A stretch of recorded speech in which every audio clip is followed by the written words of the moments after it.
He hadn't spoken to another soul in 8 long years. Tobias Redmont lived alone with only his horses, a loyal old dog, and the wind that never stopped howling through the hills. His home, a quiet wooden ranch far from the nearest town, sat on land soaked in silence, memory, and pain. He didn't want visitors. He didn't want company. He didn't want the world to remember him, not after what happened. It was a stormy night. Rain hit the roof like 1,000 bullets. Wind screamed through the shutters. The fireplace was the only warmth in the house. Tobias sat in his old chair, fixing a leather bridle, his hands slow and steady. The firelight danced on the wall, casting long shadows. That was when the knock came. It wasn't soft or friendly. It was fast, loud, and desperate. The kind of knock that sounded like a warning, like someone was running out of time. Tobias froze. His hand gripped the bridle, but his eyes went straight to the rifle above the fireplace. No one knocked on his door, not in 8 years, not since the world had taken everything from him. The knock came again, harder now. He could hear voices, not English, Apache, and his blood ran cold. The last time he heard that language, he still had a family. His wife Sarah had been baking bread. His daughter Ellie had been brushing a pony in the yard. It was the last day he saw them alive. He stood slowly. The leather fell from his lap. He didn't want to move. He didn't want to feel. But something told him this moment wasn't about choice. It was about fate. He reached for the iron bar across the door, but stopped. His ears caught something else, a voice. It spoke in English, but with a thick Apache accent. Please. We know you are there. We need shelter. Just for tonight. Tobias stepped close to the door, pressed his palm against the thick wood. He could feel the vibrations of their voices. He could feel their fear. He remembered Sarah's words from long ago. Kindness is what makes us human. But kindness had died the same day Sarah and Ellie did. Kindness had not saved them. So why now? Still, he stood their hand on the iron. Bar heart racing. Then the voice came again. Closer this time. They are coming. If you do not help us, we will die out here. And when they find our bodies at your gate, you will die too. Tobias didn't care about threats. But the voice didn't sound like a threat. It sounded like a truth. It sounded like someone who had lost everything. His hand moved. The iron bar felt heavy, like it had not been touched in years. Rust groaned as he lifted it. His heart pounded. The door creaked open, and what he saw would stay in his mind forever. 10 Apache women stood on his porch.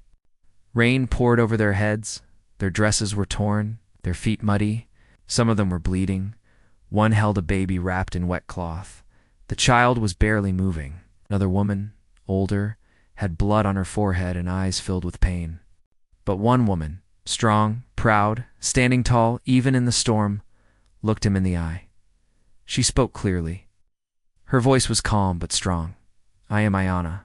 These are my sisters, my daughters, my people. We have been running for 3 days. Obvious. Didn't say a word. He stared at the baby. Its lips were blue. Its tiny body shivered. Come in, he finally said. They moved inside like shadows, quiet, careful, broken.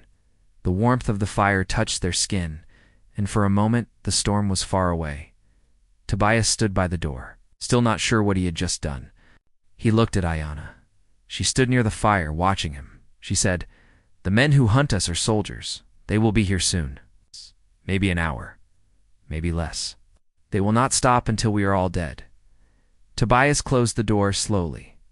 The iron bar slid back into place. He had lived alone for 8 years. He had given up on hope.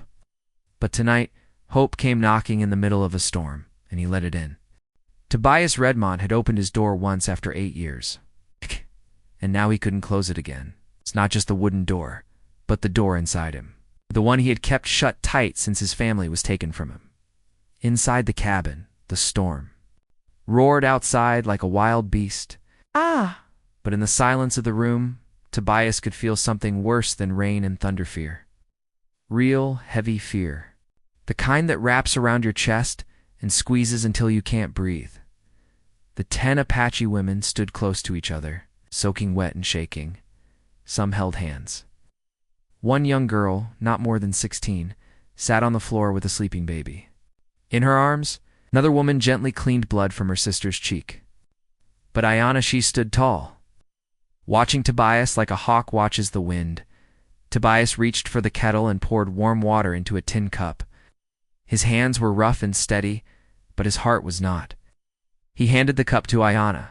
She took it, nodded once and said, "Thank you." Tobias didn't ask any questions at first, but his mind was full. Who were these women? Why were soldiers chasing them? What danger had he just invited into his home? He looked toward the window. Rain still hit the shutters, but beyond the storm, he felt it. Trouble was coming. "Why are they after you?" he finally asked, his voice quiet. Ayanna looked around at her people, then her eyes met his. "Because we refused to die quietly," she said. She stepped closer to the fire, warming her hands as she spoke. "We lived in peace in the canyon valley. We had farms, we raised children, we made no threats. But Captain Morrison, he didn't care. He wanted a name for himself, wanted blood. He said we were enemies. But we were only farmers and mothers. He killed our men. He burned our homes." Hey. Voice trembled just once, and it became sharp again. "When he came for us, we ran. We ran through rivers and forests. We slept in caves. We buried the wounded in silence. And now we are here because we have nowhere left to go." Tobias listened. Every word struck him like a stone to the chest. "He took my wife and daughter, too," he said. "Different war, same kind of men." The room grew quiet again. Outside, thunder rolled across the sky, but beneath it came a new sound, faint, but clear. Horses. Awa turned her head quickly. "They are close," she whispered, "maybe less than a mile." Tobias moved fast. His body still remembered how to prepare for danger. "There's a stone cellar under the kitchen," he said. "You can hide there." But Ayanna shook her head. "If they search and find us, you'll hang with us. You'd be called a traitor for helping us." Tobias stared at her, then gave a bitter laugh. "I became their enemy long ago," he said. "That title was given to me the day I buried my family." Ayanna looked at him with something between respect and sorrow. "We won't hide," she said at last. "Not this time." Tobias was confused. These women looked tired, wounded, yet they refused to run. Then he saw it. One by one, the women began to move. Slowly, they pulled weapons from beneath their torn dresses. Knives, small axes. One woman unwrapped a bundle that held a bow and arrows, wrapped in cloth. They weren't just survivors. They were warriors. "You let me think you were helpless," Tobias said softly. Ayanna nodded. "Sometimes that is the only way to survive." She stepped close, holding a knife that shimmered in the firelight. "Morrison thinks we are weak. He expects us to beg. Tonight, he will learn we are not prey." Tobias looked around the room. The women moved with quiet skill, taking positions, checking windows, guarding doors. It was like watching a dance they had practiced 100 times. Then Ayanna said something that changed everything. "Captain Morrison did more than burn our homes. He hurt my youngest sister, and he thinks no one will live to speak of it." Tobias felt the rage rise in him like fire through dry brush. His hands shook, but not with fear. "I have traps on this land," he said. "Old ones, left from another war. Bear traps, wires, spikes. I set them years ago, in case someone came to finish the job." Ayanna raised her eyebrows. "Then maybe this land is where their war ends." Outside, the wind began to calm. The storm was passing, but with it went their cover. Tobias moved to the window. Through the shadows, he saw them. Shapes in the darkness, flashing lights. The soft sound of voices spreading out, surrounding the house. "They're here," he said. Ayanna came to stand beside him. "We're ready," she whispered. But Tobias wasn't sure who she meant, herself, her women, or him. The hunter had become the hunted. And the old man who had lived alone for 8 years had just become a soldier again. The storm outside had weakened, but inside Tobias Redmont's home, a different kind of storm was about to begin, one with no rain, no lightning, but full of fire and blood. And this time, Tobias wasn't hiding. He stood beside the front window, holding his old Winchester rifle, the one he hadn't touched in 8 years. His fingers moved with memory, checking the bullets, testing the weight. He could feel it in his chest. What was about to happen would change everything. Ayanna moved like a shadow through the room. She wasn't just a refugee anymore. She looked like a war leader now. Her eyes were sharp, her knife steady. The other Apache women followed her commands without speaking. Some knelt near the windows, ready with bows and knives. 2 had already taken up posts near the back, guarding the kitchen and cellar. Tobias watched them and knew the truth. These women had not come to his door by accident. They chose this house, this ground. And they had chosen him. Outside in the dark, boots splashed through the mud. Horses whinnied softly. Voices whispered low orders. "They're getting ready," Tobias said. "They'll surround the house, then break in." Ayanna nodded. "They think we are weak. That will be their mistake." She handed Tobias a small mirror. "When you see me flash this, take Morrison." Tobias blinked. "You're not going to hide." "No," she said. "This ends tonight." Tobias understood then. These women weren't just running. They were fighting back. And Captain Morrison, the man who destroyed their village, he wasn't going to walk away. Then they heard it. Rancher. A deep voice yelled from the dark. "We're tracking fugitives. Open this door now, or we come in shooting." Tobias looked through a crack in the wooden shutter. He could see the man standing out there, tall, in uniform, with a voice full of pride and command. "That's Morrison," Ayanna said softly. "He likes to talk before he kills." Through the shadows, more soldiers moved into place. Some circled to the back. Others crept through the wet brush, ready to break down doors and windows. They thought they were hunting scared women and a foolish old rancher, but they were wrong. Tobias checked his rifle one last time and crouched beside the window. Then he saw at the mirror in Ayanna's hand. A tiny flash of light by the fireplace. Was time. The front door burst open, kicked by Morrison himself. He stepped in with his rifle raised. But instead of frightened eyes, he met the cold steel of Tobias's gun aimed straight at his chest. He hesitated. That pause cost him everything. Before Tobias could shoot, Ayanna moved like smoke behind the captain. Her knife sliced through the air, fast and deadly. "This is for my sister," she whispered. Her blade sank deep, and Morrison dropped his rifle. Blood poured from his chest as he looked at her with wide, shocked eyes. He tried to speak but couldn't. Ayanna watched him fall. But just as he hit the floor, a new sound rose in the storm. More horses. More men. Tobias ran to the window again and felt his blood go cold. Torches danced through the trees. Shadows moved in waves. "They brought more," he said. "This was just the first team. The rest are coming now." Ayanna joined him, her jaw clenched. "How many?" she asked. "At least a dozen, maybe more." One of the Apache women ran in from the back door. 20 riders, she said. They heard the gunshot. Tobias looked around his house. It was strong, but not a fortress. It wouldn't hold against a full army. "We can't stay here," one woman said. "We can't run either," another whispered. "We fight," Ayanna said. Tobias moved to a hidden cabinet near the wall. He opened it slowly. Inside were old tools, dynamite. Wires, traps he'd kept for years. "I have another idea," he said, "but it's dangerous." Ayanna looked at him carefully. "Tell me." "There's a dam," Tobias said. "I built it years ago to stop flooding, but if we blow it now, the whole valley below will flood. Anyone down there will drown." "Yes, but we will lose your land," she said. Tobias looked at the dusty wooden walls. It's a place where he had buried his pain for 8 years. "This house is not my home," he said. "Not anymore, you are."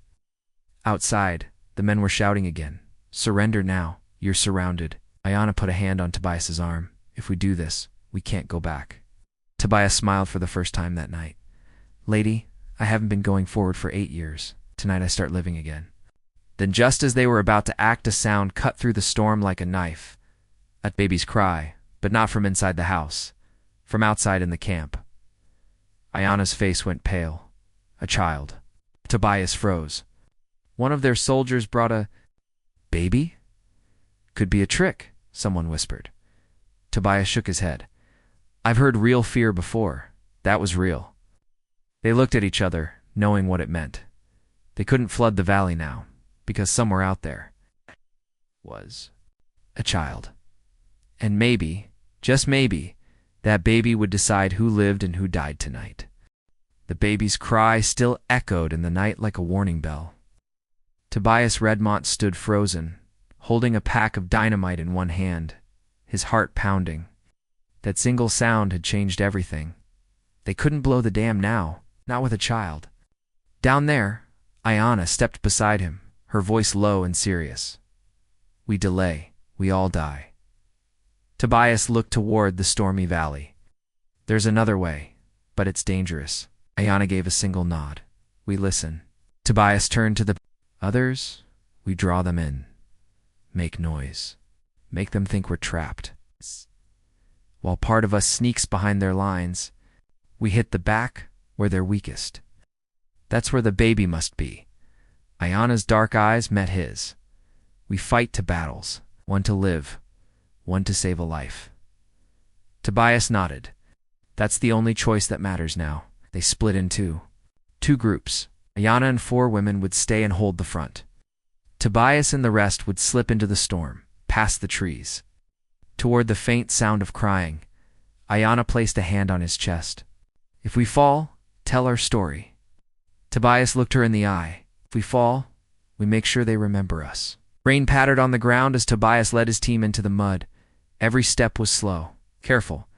If even one soldier saw them, it would all be over, but fate stayed silent. As they moved closer, Tobias saw a wagon parked near a large tree. A woman knelt beside it, cradling something in her arms. The baby. 3 soldiers stood nearby, talking, laughing, thinking this was easy work. Tobias signaled the Apache women to wait. He stepped forward alone, walking straight toward them like he belonged. Lieutenant sent me, he said calmly, voice firm. We're pulling back the civilians. One soldier turned, confused, then suspicious. You're not Army? He said. No, Tobias whispered and knocked him out cold, with the butt of his rifle. The other 2 reached for their guns, but it was already too late. Ayana's warriors sprang from the shadows, silent and fast. The fight was over in seconds. Tobias knelt beside the woman. She looked barely 20, shaking with fear. Please don't hurt my baby, she begged. I'm not here to hurt anyone. Tobias said, I'm here to save her. And you. She nodded, tears mixing with rain. My name is Mary. I just cooked. They said it was safe, that the women were raiders. Tobias looked into her eyes. They lied to you, just like they lied to me. He turned to the warriors. Help her get away. Down the trail by the creek. She'll find safety 5 miles south. But what about you? Mary asked. I've got one more lie to burn down, Tobias said. Back at the house, Ayana's team had started the distraction. Gunfire echoed, shouting, the sound of war in full swing. But then a new voice boomed across the valley. This is Colonel Bradley of the United States Army. Surrender now, or we burn you alive. Tobias stopped cold, Colonel. This wasn't just a hunting party anymore. This was war led by a full commander. Morrison had only been the beginning. Then another voice shouted from the house. Oh, why? Double quotes. We have your son. Da. Silence fell across the storm. Even the rain seemed to hold its breath. Bradley's voice came again, but weaker now. What? Release him. We'll talk, Ayana yelled back, full of rage. No more lies. You destroyed our homes. You murdered our families. Now it's your turn to answer. Tobias moved fast, back toward the cabin.